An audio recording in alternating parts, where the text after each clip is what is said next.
Good evening, everyone, and welcome to another Torah class discussion for this week. This week, this Shabbat, we'll be studying the portion of Ki Teitzei.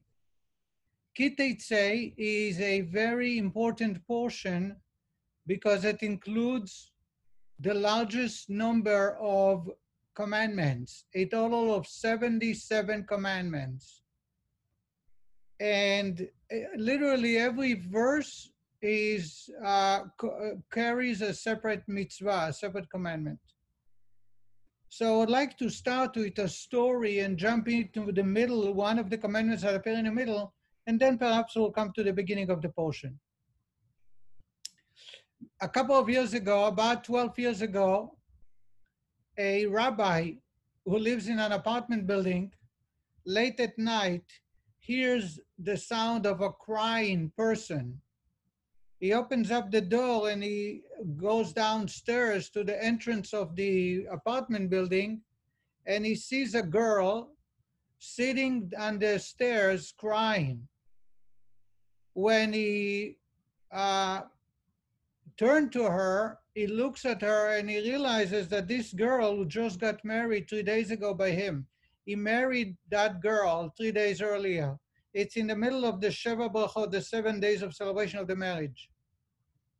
He turned to the girl and he says to her, "Where is your husband? Why are you by yourself?" She says, "I have no clue, my husband ran away." He said to her, what happened? And she turned to him and said, "I grew up in an Orthodox community in Israel, in a single parent home, only with my mother. I never knew who my father was. When I got engaged, before I got engaged, when I dated the boy, I told them that my father is nowhere to be found. He ran away to America, to the United States of America, and he has lost connection with his family. I don't know who my father is." And they got engaged and they got married. Somehow, as we call it, Aziz and Neshome. Aziz and Neshome is a sweet soul, someone who always cares, in parentheses. Right after the wedding, the second night, he turned to the husband and he said to him, "You know the father of the girl? The father of the girl is actually an Arab from one of the Arab villages. She lied to you when she said she don't know who the father is." Anybody heard the story from me before? No, okay. The father is actually an Arab human being. It's not a Jew. And she lied. The husband came home and he asked the wife, the newly married wife, "Is that true that your father is an Arab from an Arab village?" And she had no choice but to admit that it is true. The husband got very angry. He felt deceived and cheated. He packed himself up, picked up all his garments, and left the house. And she's here sitting in front of the rabbi's house. She didn't know exactly which apartment, but she knew the apartment where he lived, the building where she lived. And she was crying because she has no reason to go back home. She surely will never be able to marry again, etc. The rabbi turned to her and says, "Where's your husband now?" She said, "I have no clue. He disappeared." This is already late at night, after midnight. So the rabbi brings the girl back home to his apartment, and he calls up one of his members who was someone who can achieve goals right away. And he tells the man, "I need you to find the husband of this girl. I need you to find right away. A night should not pass without them being together."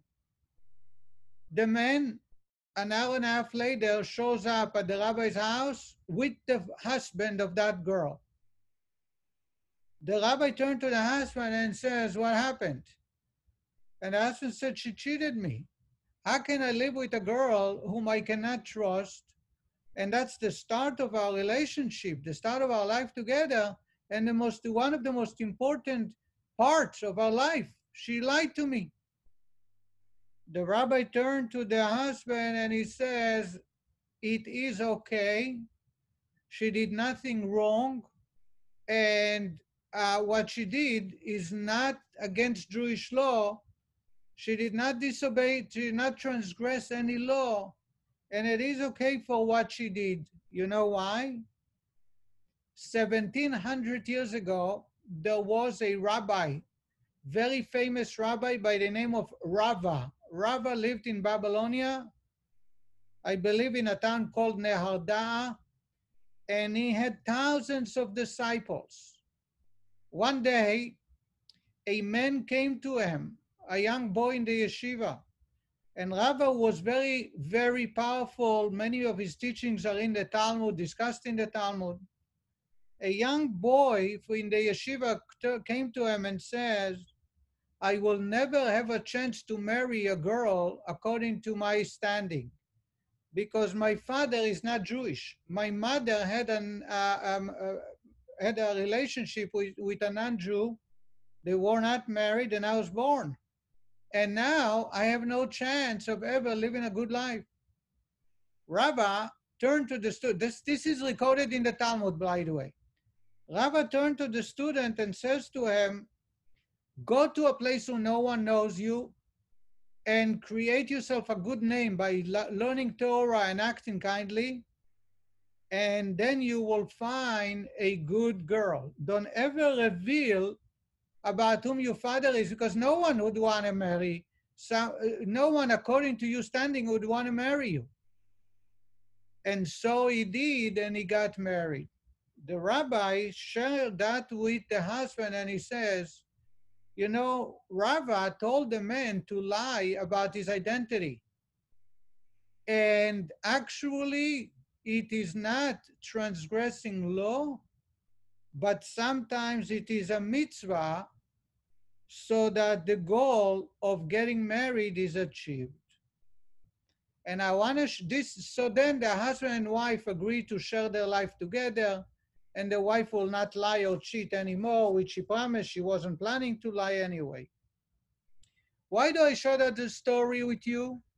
Because the idea of being deceitful, or lying is something that the Torah distances herself so much that one can wonder, how is it possible for Rava to advise someone to lie about his background?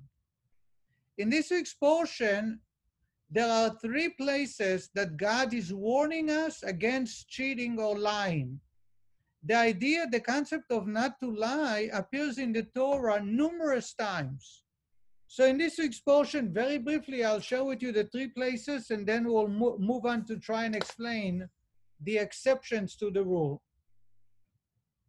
The first one is on page 1280, chapter 23, verse 24. I'm reading in English on page 1281.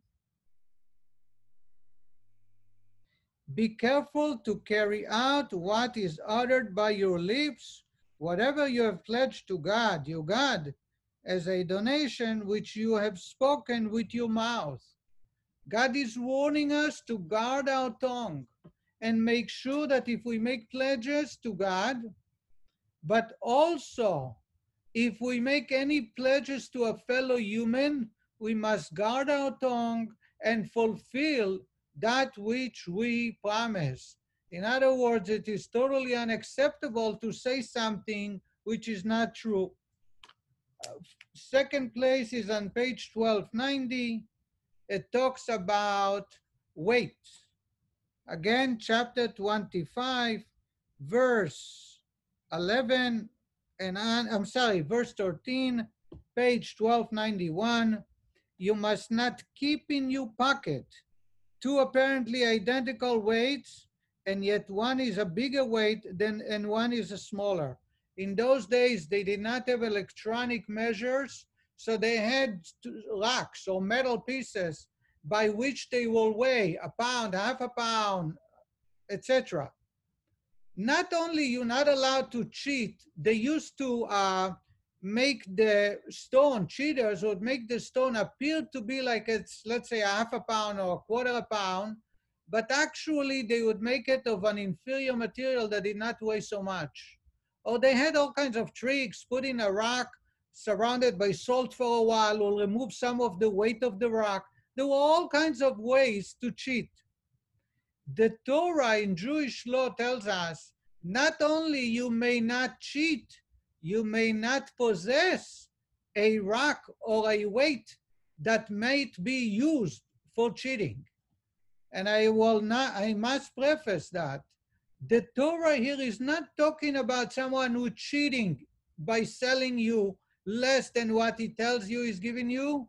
The Torah is forbidden for a person to keep in their home a weight which is incorrect, which is lighter or heavier, even if there is no intention of ever using it.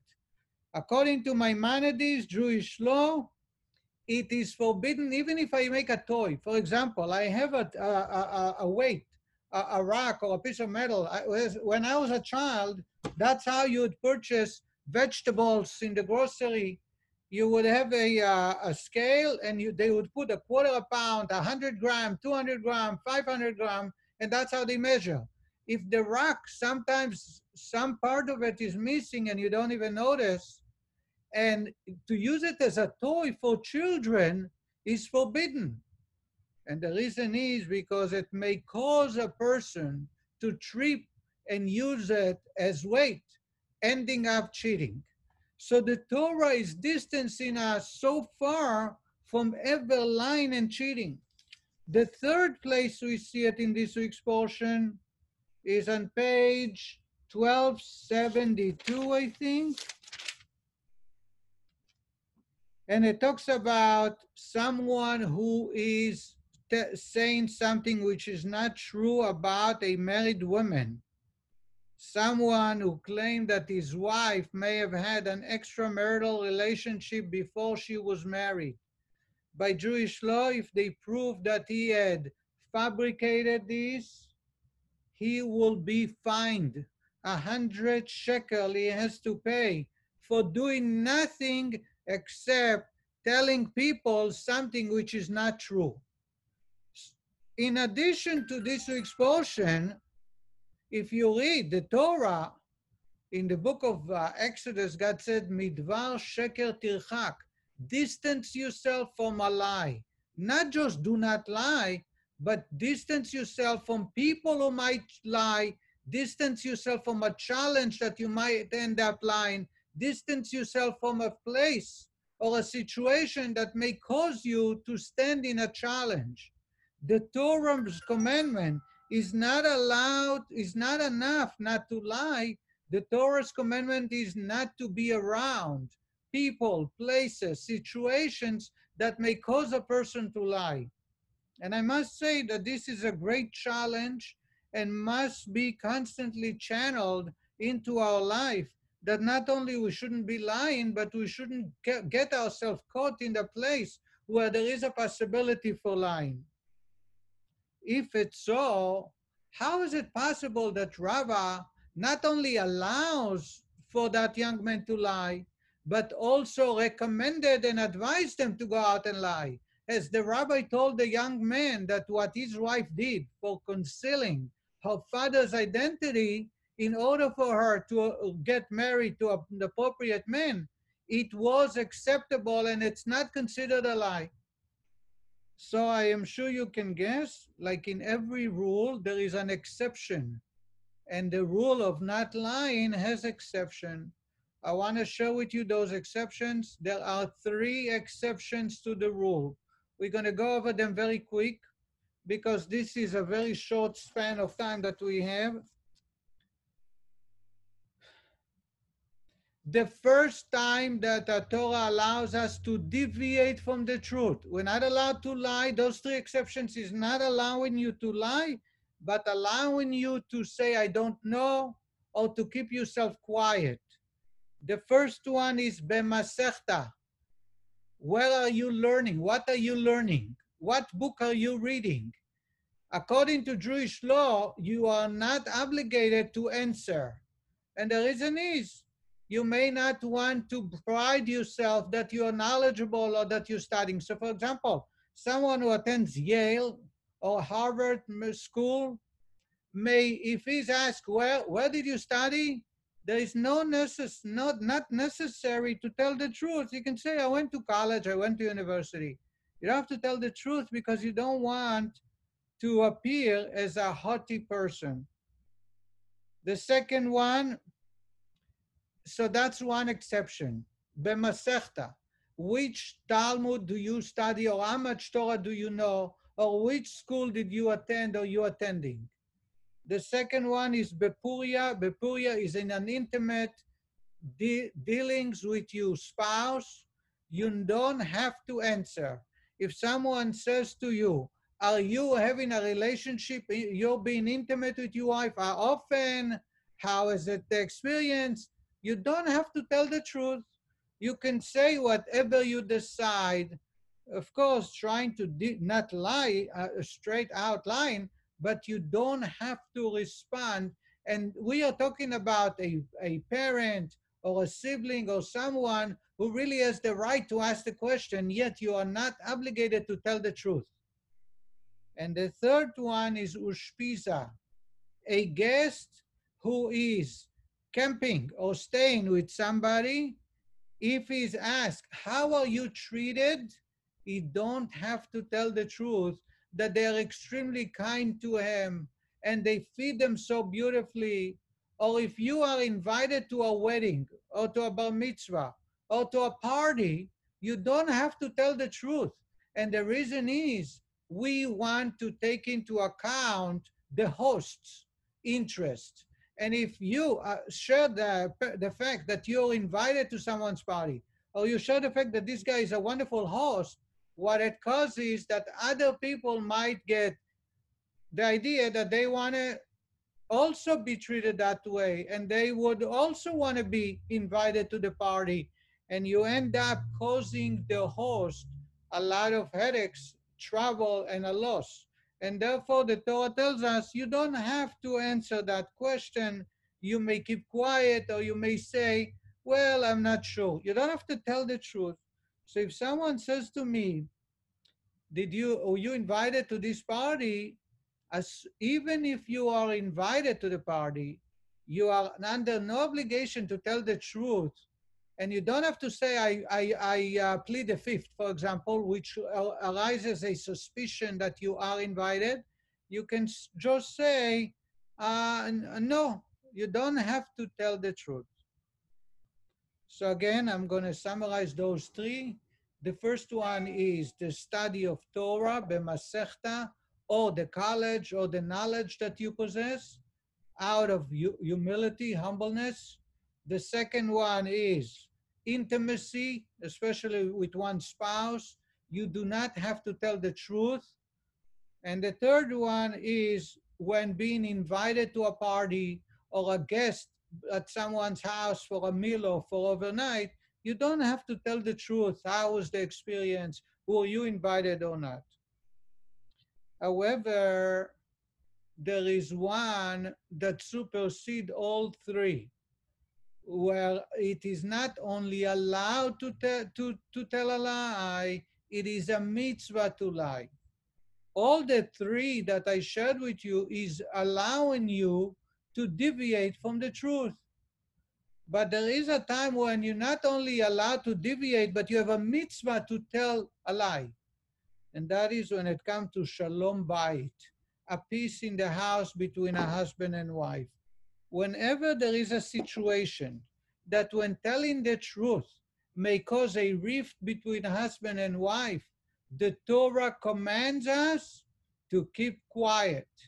So if I am going to share something with the wife or the husband that will cause them not to live in harmony and to have grudges or anger or complaints against each other, not only telling the truth is not acceptable, actually it is a mitzvah to lie. And this applies to shalom bayit. And that's why Rava told the student to actually not just conceal his identity, but he may lie. And that's why the husband told this man, the rabbi told this man that the fact that his wife concealed the identity of the father, making up, fabricating a story about someone who is in America, was acceptable, and it does not imply that she is unfaithful or that she is a deceitful person, but rather she did what she was supposed to do to keep the marriage. Where do we see that? The following is the Talmud. The Talmud tells us that God himself demonstrated that when it comes to Shalom Bayit, God will change the truth. And here it is. But for the shortness of time, I go over very quick over these points. I just felt this is a very important point to share.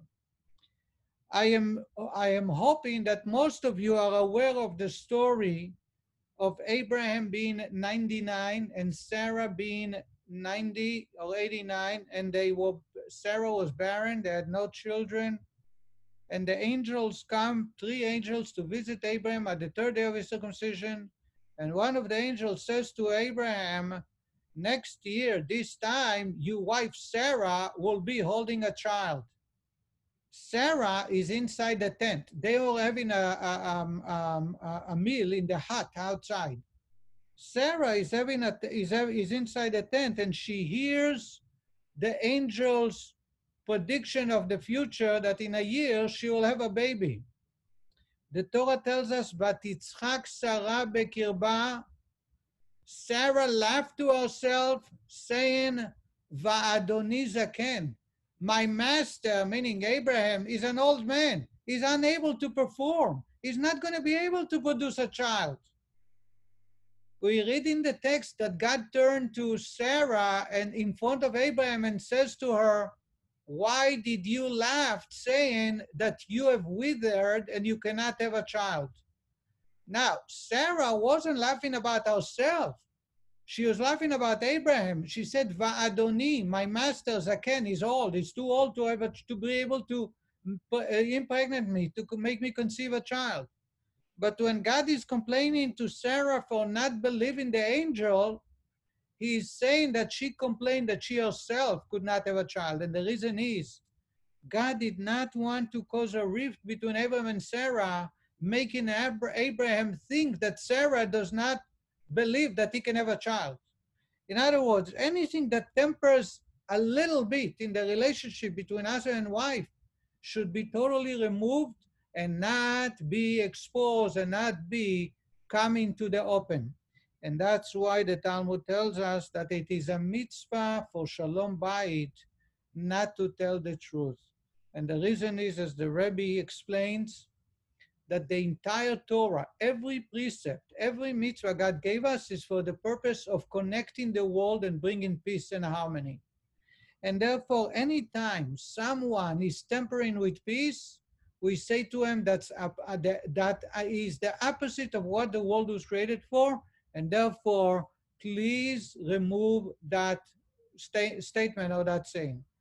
That's why you read that before the world was created, God asked the nature of truth, the angel representing truth. Should the world be created? And the angel of truth said no, because everybody will lie. The world will be full of cheaters. And then he turned to the angel of peace, and the angel of peace says, let it be created. And God took the truth and threw it to the ground. That's what it says. He took the angel of truth and threw it to the ground. Says the Rebbe, whenever you have a conflict between truth and Shalom Bayit, whenever the truth is contradicting peace and harmony in the home, you are going to follow peace and put away truth. And that's why not only you allow as the 3 exceptions, it is a mitzvah to lie for the sake of Shalom Bayit. The implication that this has on our life is so much, in so many ways, I cannot begin to share with you. So when someone hears or sees something, they feel the first thing they have to do is go and tell the spouse. I saw her with somebody. I saw him. I heard them say such and such. Not realizing that it is considered a sin, and one of the gravest sin, because it will cause a rift between husband and wife. So this is the topic of telling the truth, even though the Torah is extremely careful not only not to tell the truth, but but even to stand in a situation that may cause us to compromise the idea of truth. When it comes to Shalom Bait, it's quite the opposite. We must prevent from any rift, and we must preserve the peace, the Shalom between husband and wife in the house, and therefore we have to let go of the truth. I want to talk about one more thing. I had so much, but I see our time is flying by. There is on page 1281, there is a story. What I'm sharing with you is I'm trying to get a little bit deeper than the surface. So on page 1281, we're talking about the employee's rights. By Jewish law, I'm going to share with you, it's chapter 23, verse 25 and 26, and then I'll go a little deeper to the Kabbalistic understanding of this text, because the text is self-understood, except there is a simple question that nobody can explain other than Kabbalah. The Torah tells us the following: when you come to walk during the harvest season in your fellow's vineyard, you may eat as many grapes as you desire until you are satisfied, but you may not put any into your container. According to Jewish law, an employee who is hired to harvest grapes can enjoy as many grapes as he wants until he's satisfied, but may not put it in his pockets or backpacks or suitcases or give it to his wife and children. But he has the right to enjoy from the fruit that he is harvesting. Now, verse 26, when you come to walk in your fellow's field of standing grain, you may pluck ears with your hand to eat them, but you may not lift a sickle on your fellow's standing grain. Same story. You go to harvest grain, it's ready to be harvested and be taken to be sold as wheat, as kernel of wheat. You may remove as much as you want to enjoy while you're on the field, either grinding it or you put it on the fire. They used to put it on the fire and, so to say, burn them or grill them, and you can enjoy them. So those two verses, one is about grapes in the vineyard, and the other is grain in the field. Ask the Rebbe, and they're both the same law. They both say that the employee has the right to enjoy what is busy harvesting. Ask the Lubavitcher Rebbe a simple question. The question is, grapes are an expensive commodity, whereas grain is relatively cheap. What's the difference between a pound of wheat or barley compared to a pound of grapes? Go to the market, a 5-pound bag of flour, after it was being grounded and removed, the shell is removed and all the work was done. 5 pounds of flour is valued at maybe $1. It's very, very inexpensive. So 1 pound is maybe 20 cents, 25 cents with all the work that was done. Now, how much is a pound of grapes? A pound of grapes, if it's seedless, it's $2.99. So it's extremely more valuable than grain. Thus, after reading that a person may eat his employer's grapes, it is obvious that he would be allowed to eat the employer's less valuable grain. Surely then the Torah should have stated the more obvious case first. As the Rebbe, grain is commodity, that's necessity. Grapes is an expensive and leisure type of fruit. So if you are allowed to enjoy the grapes, surely you're allowed to enjoy the grain. If the Torah wanted to teach both of us, for whatever reason, the order should have been reversed. You start with grain, which is very inexpensive and a necessity commodity, and then talk about grapes. Here is the way the Rebbe explained. The Rebbe explains that in the Kabbalistic terminology, God is the employer and me and you are the employees. We go harvesting and serving God for the contract He has made with us.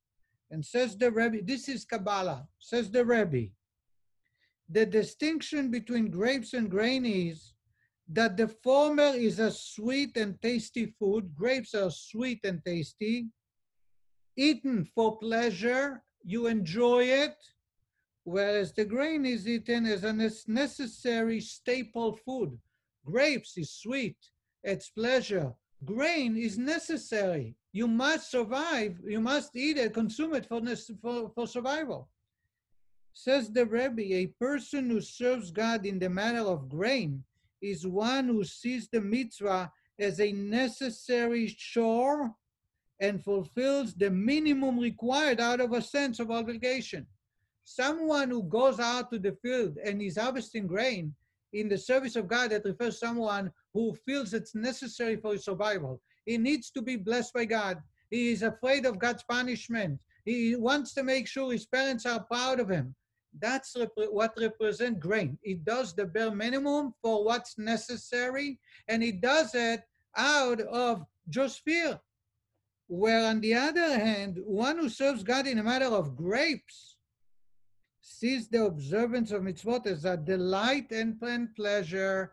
Grapes, going to the vineyard, represent someone who serves God out of a great pleasure to please God, knowing that God is so great.